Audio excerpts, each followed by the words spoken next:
రాగరత్నమాలికచే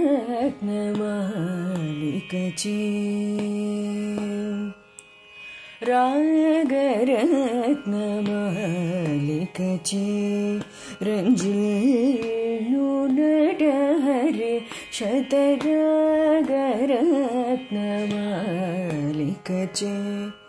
రంజిల్లు నటహరి శతరాగరత్నమాలికచే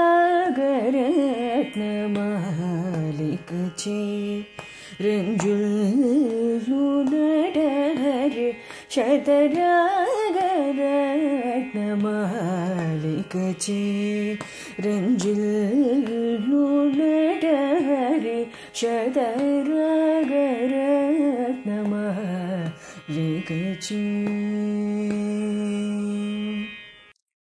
శ్రీశ్రవణ ఛానల్కి శ్రోతలందరికీ కూడాను మరొక్కసారి స్వాగతం. మనం విన్న ఈ త్యాగరాజస్వామి కృతి రీతిగౌడ రాగంలో కృతి చేశారు. చాలా చక్కగా పాడి వినిపించారు మనకి పావని. ఆ అమ్మాయికి అనేక ఆశీర్వచనాలు తెలియజేస్తూ యోగ వాసిష్టంలో నిన్న మన శ్రీరాముల వారు జాగృత దశలోనూ స్వప్న దశలోనూ పోటీపడ్డ మనసు సుషుప్తి దశలోకి వచ్చేసరికి ఎందుకు ఓడిపోయిందండి అంటూ అడిగారు. అప్పుడు వశిష్ఠుల వారు అది ఓడిపోవడం కాదు, నిజానికి మనస్సే ప్రాణాన్ని సృష్టి చేస్తుంది కనుక మనస్సే ప్రధానం. కానీ అది సుషుప్తి దశ ప్రారంభమయ్యే సమయానికి బాగా అలసిపోయి ఉంటుంది కనుక విశ్రాంతి కోసం తాత్కాలికంగా ప్రాణానికి ప్రాధాన్యతని ఇచ్చినట్టుగా అంగీకరిస్తుంది. ఆ విషయం మరికొంత వివరిస్తాను విను అంటూ చిత్తమేవ జగత్కర్తృ సంకల్పయతి యజ్యథ అసత్ సత్స్ సదశ్చైవ తథా తస్య తిష్టతి అన్నారు. ఇది 139వ సరుకులో 1వ శ్లోకం అనమాట. రామ, ఈ ప్రపంచం మొత్తానికి కర్త చిత్తమే. అది దేన్ని సంకల్పిస్తే అది అలా అవుతుంది. ఇది సత్ అనుకుంటే అది సత్ అవుతుంది, అది అసత్తు అనుకుంటే అసత్తు అవుతుంది, సద్సత్ అనుకుంటే సద్సత్తే అవుతుంది. ఇక్కడ సత్ అంటే జాగృత ప్రపంచంలాగా వ్యావహారికము, అసత్ అంటే స్వప్నంలాగా అసత్యం, సదసత్ అంటే ముచ్చపు చిప్ప మీద వెండి ముద్ద లాంటిదని ప్రతిభాసికం. ఇలా ఎలా కావాలంటే అలా ప్రపంచం సృష్టి చేసే చిత్తం నాకు ప్రాణం కావాలి, ప్రాణం లేకపోతే నేను ఉండలేను అంటూ సంకల్పిస్తుందన్నమాట. అందుచేత అప్పటి నుంచి అది ప్రాణానికి లోబడి జీవిస్తూ ఉంటుంది. అలా అనగానే శ్రీరాములు వారు, అలా అయితే నిద్రపోయేవాడి ప్రాణం వాడి స్వప్నంలోకి ప్రవేశించజాలదు కదా, అంటే అక్కడ ప్రాణం లేని మనోవ్యాపారం ఉన్నట్టేగా. అలాగే ఊహాలోకాల్లో పగటి మేడలు కట్టే సమయంలో కూడా ప్రాణ సంపర్కం లేని మనోవ్యాపారం కనిపిస్తోంది కదా.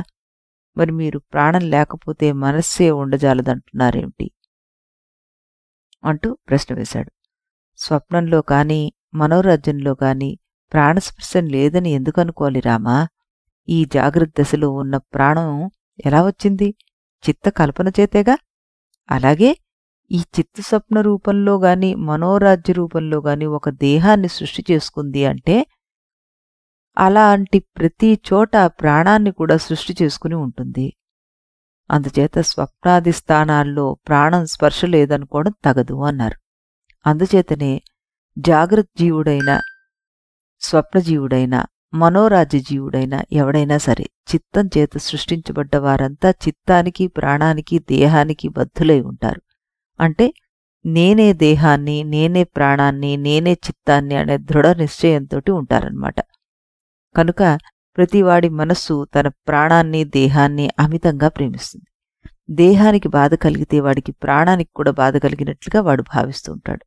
అందువల్ల అప్పుడు ప్రాణాధీనమైన ఇంద్రియాలు కూడా విలవిల్లాడిపోతాయి. మనస్సుకు లౌకిక విషయ జ్ఞానం కలగాలన్నా లేక తత్వజ్ఞానం కలగాలన్నా చిత్తప్రాణాలకు సామరస్యం కావాలి.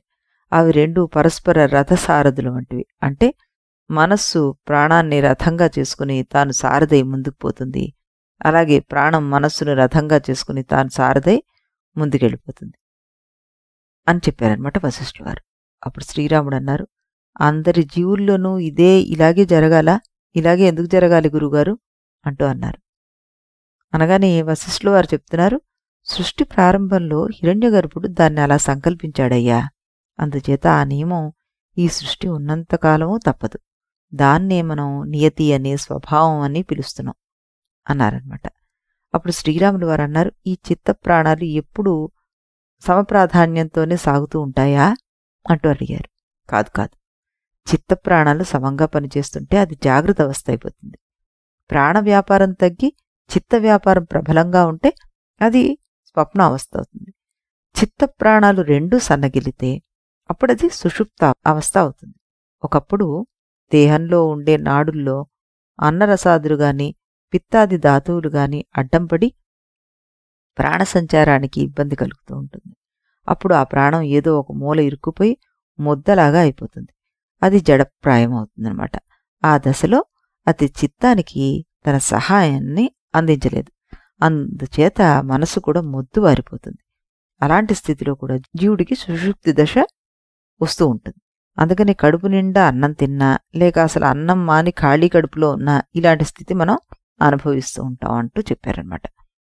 అప్పుడు శ్రీరాముడు అన్నారు, బావుంది గురుదేవా, ఇంతకీ ఆ వ్యాధుడికి గురువైన మహర్షి తన యోగానుభవాలు చెప్తున్నాడు కదా, ఆయన సుషుప్తి దశ పరిశీలన దాకా వచ్చాడు కదా, ఆ తర్వాత ఏం జరిగిందో చెప్పండి అంటూ అడిగాడు. ఆ విషయాలను ఆ ముని మాటలుగానే నువ్వు విను అంటూ ఆయన మళ్ళీ ముని కదిలోకి వెళ్ళారనమాట. ముని అంటున్నారు ఈ వ్యాధుడితోటి, అంటే ఈ పోయేవాడితోటి, నాయనా వ్యాధ, నేను నా శిష్యుడి హృదయంలోకి ప్రవేశించానని చెప్పాను కదా, ఆ శిష్యుడు ఆ సమయానికి బాగా పీకల దాకా తిని ముక్త ఆయాసంతో నిద్రపోతున్నాడు. అందువల్ల అతని సుషుప్తి దశలో ఉన్నవాడయ్యాడు. నేను అతని చిత్తంతో ఏకీభావాన్ని సాధించాను కనుక నేను కూడా సుషుప్తిలోకే కొట్టుకుపోయాను. ఇంతలో కొంతసేపటికి శరీరంలో అన్నరసాలు జీర్ణమై నాడీ మార్గాలు తెరుచుకున్నాయి. అతని ప్రాణం ఆ నాడుల వెంట కొద్ది కొద్దిగా కదలడం మొదలుపెట్టింది. దాంతో అతని సుషుప్తి దశ క్షీణించి స్వప్న దశ ప్రారంభమైంది. నేను కూడా ఆ స్వప్న ప్రపంచాన్ని చూడడం మొదలుపెట్టాను. ప్రపంచం అంతా అతని హృదయ నాడుల్లోనే ఉన్నా నాకు మాత్రం అది అతని హృదయానికి వెలుపల ఉన్నట్లుగా అనుభూతి కలిగింది. ఆ స్వప్నంలో ఒక ప్రళయ అవస్థ ఉన్నట్లు నాకు అనిపించింది. సముద్రాలు పొంగుతున్నాయి, లోకం అంతా నీళ్లలో మునిగిపోయింది. ఆ సమయానికి నేను ఒకానొక ఊళ్ళో ఒక ఇంట్లో భార్యాపిల్లలతో నివసిస్తున్నాను. ఆ నీటి పొంగులకు మా ఇల్లు కూడా మునిగిపోయింది. మేమంతా పెనుతరంగాలకు తలోపొక్కకి కొట్టుకుపోయాం. ఆ గందరగోళంలో భార్యాపిల్లల మాటలు మర్చిపోయి నా ప్రాణాలు దక్కించుకునే ప్రయత్నంలో పడిపోయాను నేను. ఇంతలో నన్ను ఒక తరంగం ఒక కొండ వైపుకి గుంజుకెళ్ళింది. నేను అక్కడ రాళ్లను పట్టుకుని అతి కష్టం మీద లేచి నిలబడడానికి ప్రయత్నం చేస్తుండగా మరో తరంగం వచ్చి నన్ను మరోవైపుకి గుంజి పారేసింది. ఈ విధంగా నేను నానా కష్టాలు పడ్డాను. ఇంతలో ఉన్నట్టుండి నాకు నా అసలు స్వరూపం గుర్తుకొచ్చింది. నేనొక తాపస్సుణ్ణి, నేను సమాధి దశలో ఉన్నానని, కావాలని పరకాయ ప్రవేశం చేసి ఇక్కడికి వచ్చి ఈ అసత్య ప్రపంచాన్ని చూస్తున్నానని గుర్తుకొచ్చింది. దాంతో ఉన్నట్టుండి నా కష్టం అంతా ఎగిరిపోయింది. నేను చూసే తరంగాలు తగ్గలేదు, ఊళ్ళు కొట్టుకుపోవడమూ తగ్గలేదు. చివరికి దేవతలు కూడా ఆ ప్రవాహాల్లో కొట్టుకుపోతూనే ఉన్నారు. నేను కూడా కొట్టుకుపోతున్నాను. అయినా అప్పుడు నాకు దుఃఖం లేదు. ఆ నీరు మొత్తాన్ని రెండమావి నీటిని చూసినట్టుగా చూస్తూ ఉండిపోయాను నేను అంటూ సర్గ 139ని ముగించారాయన. అప్పుడు బోయవాడు అడిగారు, స్వామి, మీలాంటి మహాత్ములు అలాంటి భ్రాంతిమయమైన దురవస్థలోకి ఎలా పడిపోతారు? ధ్యాన ప్రయోగం చేసి ఆ భ్రాంతిని ఎందుకు శమింప చేసుకోలేరు అంటూ అడిగాడనమాట. అప్పుడు ముని అన్నారు, నాయనా, ప్రళయం 2 రకాలయ్యా. ఒకటి క్రమిక ప్రళయము, రెండవది ఆకస్మిక ప్రళయం అని. ఈ క్రమిక ప్రళయం అంటే క్రమక్రమంగా వచ్చే ప్రళయం. అలాంటప్పుడు ధ్యాన యోగాదులు చేసేందుకు అవకాశం ఉంటుంది. ఆకస్మిక ప్రళయం అంటే హఠాత్తుగా వచ్చి పడేది. దాంట్లో అలాంటి అవకాశం తక్కువ. అదీగాక ఆ సమయానికి నాకు ధ్యానం మాట గుర్తే రాలేదు. అది కాలమహిమ కదా. ఇవన్నీ ఇలా ఉంచు. ఈ జరిగిన సంఘటనలన్నీ ఒక స్వప్నంలో జరిగాయని కదా చెప్పాను. స్వప్నంలో అసంభవం ఏమైనా ఉంటుందా అంటూ అడిగారు. అప్పుడు బోయేవాడన్నాడు, ఈ లేనిపోని కళ్ళబొల్లి కబుర్లన్నీ తమరు నాకెందుకు చెప్పినట్లు అన్నాడు. అప్పుడు ముని నవ్వి, ఇవి ఉట్టి కథలు కాదయ్యా, వీటిలో ఒక గొప్ప సందేశం ఉంది. స్వప్న కథలన్నీ అసత్యం అనే మాట గట్టిగా తెలిస్తే దాన్ని బట్టి ఈ జాగ్రత్త ప్రపంచం కూడా భ్రమాత్మకమేనని నువ్వు అర్థం చేసుకోగలుగుతావు. దానివల్ల స్వప్నంలోనైనా మెలకువలోనైనా దృశ్యమైన ప్రతీదీ భ్రమే అని తెలుస్తుంది. అది తెలిస్తే వరుసగా ఆ భ్రమలన్నిటినీ అనుభవించే దృగ్రూపుడు ఒకడు ఉన్నాడని, వాడు సత్యస్వరూపుడని, వాడు నువ్వేనని తెలిసిపోతుంది. దానికోసమే ఈ కథలన్నీ చెప్తున్నాను. ఇంకా విను అయితే ఇందులో అలా నేను స్వప్న ప్రపంచంలో ఘోరాతి ఘోరమైన జలప్రళయాన్ని చూస్తూ ఉండగానే క్రమక్రమంగా నీరెండిపోవడం మొదలుపెట్టింది. నేను ఒక పర్వత శిఖరం మీద క్షేమంగా ఉన్నాను. నీరు కాస్త తగ్గాక అటు ఇటు చూస్తుండగా ఆ కొండ మీద ఒక ముని ఆశ్రమం కనబడింది. నేను అక్కడికి వెళ్ళి ఆ ముని అనుమతితోటి ఆ ఆశ్రమంలో విశ్రమించాను. బాగా బడలిపోయి ఉండడం వల్ల వెంటనే నిద్ర పట్టేసింది. ఆ నిద్రలో నాకు ఒక కల వచ్చింది. వెనుకటి భయభ్రాంతి వల్ల ఆ కల్లో కూడా మళ్ళీ జలప్రళయమే కనిపించింది. దాంతో నాకు దుఃఖం పెరిగిపోయి కలలోని కల భగ్నమై మెలకువ వచ్చింది. అది ఒక కలలో అంతర్భాగమైన మెలకువే. ఆ మెలకువలో నేను ఒక 16 ఏళ్ల కుర్రాళ్ళ కనిపించాను. కనిపించడమే కాదు, అప్పటికి నా అనుభూతి కూడా అంతే. అంతేకాదు, నాకు తల్లి, తండ్రి, వంశపరంపర ఇవన్నీ ఉన్నాయి ఆ స్వప్నంలో. అదే స్వప్నంలో కొందరు బంధువులు కూడా ఉన్నారు. అలాంటి బంధువుల్లో ఒక బంధువు గారు ఆశ్రమంలో నేను చాలా రోజులు గడిపానన్నమాట. ఆ సమయంలో నాకు పాత తత్వజ్ఞానం ఏది గుర్తు రాలేదు.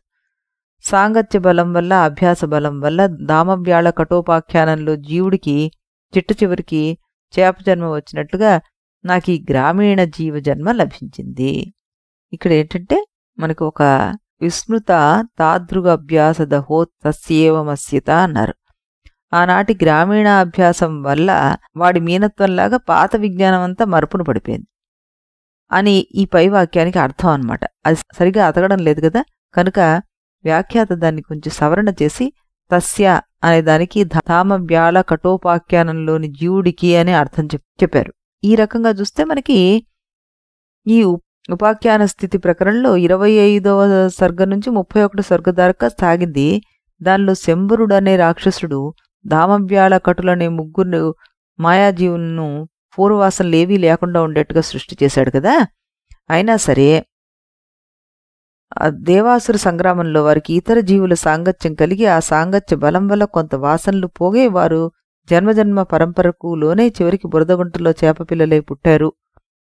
సాంగత్య బలం అంతటి అధోగతిని కలిగిస్తుంది అనడానికి ఈ కథ ఇక్కడ ఉపమానంగా తీసుకున్నాం అనేది కూడా మనం చెప్పుకోవచ్చు అనమాట. ఇప్పుడు ఒరిజినల్ కథలోకి వచ్చేస్తే ఈ ముని అంటున్నారు, నేను ఆ గ్రామంలో మామూలు సాంసారిక బ్రాహ్మణుడే, భార్య, పిల్లలు, ఆస్తులు, కుటుంబాచారాలు ఇవే ప్రాణంగా భావిస్తూ 100 ఏళ్లు బ్రతికేశాను. ఒకనాడు ఆత్మతత్వజ్ఞానం కలిగిన ఒక సాధువు మా ఇంటికి అతిథిగా వచ్చి ఆయన ఆనాడు మా ఇంట్లోనే పడుకుని నానా దేశాల కబుర్లు కథలు చెప్తూ ఓ చోట విస్తారంగా తత్వబోధ చేశాడు. సర్వం చిన్మాత్రమే వేదమనంతం అవికారిచ జగత్తయేవ కచతి యథాస్థితం అపి స్థితం అన్నారు. ఇది 140 సర్గులో 43వ శ్లోకం అనమాట. ఈ జగత్తులో ప్రతి పదార్థానికి ఒక అంతం ఉంది, కాగా ఈ జగత్తు మొత్తానికి కలిపి ఒక అంతం కూడా ఉంది. అంతేకాదు, ఈ జగత్తులోని ప్రతి పదార్థము మార్పును పొందుతూ ఉంది, కాగా ఈ జగత్తు మొత్తం కలిపి వికారశీలమై ఉంది. కానీ బాగా పరిశీలించి చూస్తే ఈ జగత్తు అంతా చిన్మాత్ర మాత్రమే, అంతకు మించి వేరే ఏమీ లేదు. ఆ చిన్మాత్ర స్థితిలో అంతంగాని మార్పుగాని రెండూ ఉండవు. ఈ చిన్మాత్ర తాను యథాతథంగా ఉంటూనే జగత్తుకు కనిపిస్తోంది అనుకున్నట్టుగా ఉంటుందన్నమాట అని ఆ వృద్ధ సాధువు నాకు బహువిధాలుగా తత్వబోధని చేశారు అని చెప్పుకున్నాడు. ఆ తర్వాత ఆ మహాత్ముడి మహిమ ఏమిటో గాని నన్ను ఆవరించిన అజ్ఞానం అంతా గడియల్లో మాయమైపోయి నా పూర్వజ్ఞానం అంతా స్ఫురణకు వచ్చి మళ్ళీ ధారణాయోగంలోకి ప్రవేశించాను. నేను పూర్వం ఇలాంటి ధారణాయోగంలోనే మరో ప్రాణి శరీరంలో ప్రవేశించానని నాకిప్పుడు బాగా గుర్తుకొచ్చేసింది. నేను ఎవరి శరీరంలో ప్రవేశించు ఉన్నానో ఆ ప్రాణిని నేనిప్పుడు విరాట్ స్వరూపంగా భావించడం ప్రారంభించాను. అలా భావిస్తూనే ఆ శరీరంలోంచి బయటికి రావాలని ప్రయత్నం చేశాను, కానీ నాకు దారి దొరకలేదు. అందువల్ల నేను ఆ ప్రాణిలో అంతర్గతంగానే ఉంటూనే అనంత వైశాల్యభరితమైన విస్తరించి ఉన్న ఈ ప్రపంచంలో తిరుగుతూ నాకు ఆ ప్రాణి ఎలాగైతే విరాట్ పురుషుడుగా ఉన్నాడో అలాగే ఆ ప్రాణికి వెలుపల మరొక విరాట్ పురుషుడు ఉండి ఉంటాడు అని అనుకుని ఆ విరాట్ పురుషుణ్ణి కూడా నేను చూడాలని ఆలోచించాను. బయటకు వెళ్లే దారి మాత్రం కనిపించలేదు.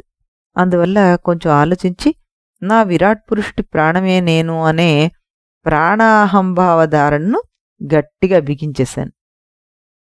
దాంతో నేను నా స్వస్థానాన్ని విడిచిపెట్టకుండానే ఆ విరాట్ పురుషుడి ప్రాణవాయు వెంబడి ప్రయాణం చేసి బయటకు వచ్చేశాను. పువ్వుని విడిచిపెట్టకుండానే బయటకు వచ్చి ప్రసరించిన సువాసన లాంటిదన్నమాట ఈ పరిస్థితి. ఈ విధంగా వచ్చిన నేను నా విరాట్ పురుషుడి బయట ఉన్న మరో ప్రపంచంలో ఇటు అటు తిరగడం మొదలుపెట్టాను. అలా తిరగడంలో ఒక కొండ గుహలో ఒక ముని ఆశ్రమానికి చేరుకున్నాను. ఆ ముని పద్మాసనంలో మరణించినట్లున్నారు. అతని శిష్యులంతా అతని చుట్టూ చేరి ఆ శరీరాన్ని కాపలా కాస్తున్నారు. దగ్గరికి వెళ్ళి పరిశీలనలుగా చూశాను కదా, ఉన్నది అక్కడ నా శరీరమే. ఆ చుట్టూతో ఉన్నది నా శిష్యులే. నా పరకాయ ప్రవేశ విద్యతో ఎవడి శరీరంలో ప్రవేశించానో ఆ శిష్యుడు ఒక పక్కన పడుకొని ఇంకా మొద్దు నిద్రపోతూనే ఉన్నాడు. నా శిష్యుల లెక్కల్లో నేను ధారణా యోగంలోకి వెళ్ళి ఒక ముహూర్తం మారుతాం, ముహూర్తం అంటే 2 గడియలు, అంటే 48 మినిట్స్ అనమాట. నాకు నా పాత శిష్యుల్ని పలకరించాలని అనిపించలేదు. పైగా నేను పూర్వం నా శిష్యుడి శరీరంలో ఉండగా సంపాదించుకున్న బంధువర్గం ఏమైపోయిందో చూడాలనే కుతూహలం కలిగింది నాకు. దాంతో నేను మళ్ళీ ఆ శిష్యుడు హృదయంలోకి ప్రవేశించాను. అలా ప్రవేశించాక నా పూర్వవాసనలకు బలం పెరిగి నా బంధువుల కోసం వెతికాను. అలా వెతుకుతూ ఉండగానే ఆ లోకానికి ఓ మాట అగ్నిప్రళయం దాపురించింది. ఎంతటి అగ్ని అంటే కొండరాళ్ళు కర్పూరాల్లాగా మాడిపోయాయన్నమాట. మంటలు మహానదులై ప్రవహించాయి. నేను ఆ మంటల్లో గిరగిరా తిరిగిపోతున్నాను. అయినా నేను అప్పటికే తత్వజ్ఞానాన్ని పొంది ఉన్నాను కాబట్టి స్థూల దేహ అభిమానాన్ని విడిచిపెట్టి ఆతివాహిక దేహ నిశ్చయంతో ఉన్నాను కనుక ఆ మంటలు నన్ను బాధించలేదు అంటూ ఆయన చెప్పి బీభత్సమైన అగ్నిప్రళయంలో తిరిగి తిరిగి నాకు అలసట వచ్చింది. అప్పుడు నేను వేరొకటి హృదయంలో ప్రవేశించాను. ఆ హృదయంలో ఇదొక స్వప్నం. దానిలో నేను పరుగులు తీస్తున్నాను, ఆయాసపడుతున్నాను. ఎందుకు వచ్చిన ప్రయాస ఇది అంటూ ఆ స్వప్నాన్ని వదిలేసి జాగ్రత్త అవస్థలోకి ప్రవేశించి హాయిగా ఉందాం అని సరిగ్గా 140, 141లో ఆయన చెప్పి ముగించారన్నమాట. ఆ తర్వాత బోయేవాడు ఓ ప్రశ్న వేశాడు. ఆ ప్రశ్నకు సమాధానం మనం రేపు ఇదే సమయానికి ఇదే ఛానల్లో శ్రీరాముల వారి కీర్తనను విన్న తర్వాత అప్పుడు చెప్పుకుందాం. అంతవరకు సెలవు.